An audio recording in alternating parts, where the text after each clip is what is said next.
Yun, mag-change oil muna tayo ngayon. Let's go. Tapos ito yung filter niya, yan oh.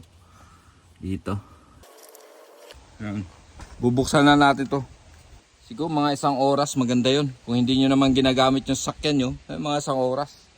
Yan ang kagandahan pag ikaw na mismo ang mag-change oil kasi drain na drain talaga yan.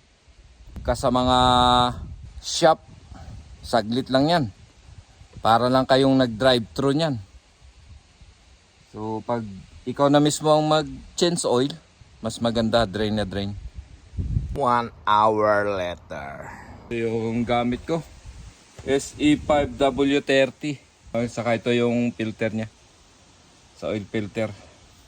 Hindi ako bumibili sa mga kahit saan-saan lang. Gusto ko kung anong brand ng sasakyan mo, doon ka bumili. Maano lang naman ng oil. Gagaya nito, Chevy to. Doon ako bumili sa Chevy. Yun. Pwede na.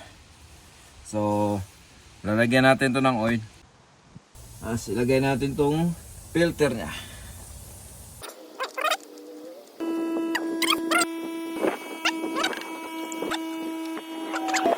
Tapos check natin dito sa ilalim kung may tulo. Ayos. Perfect na perfect. Tapos na tayo mag-change oil.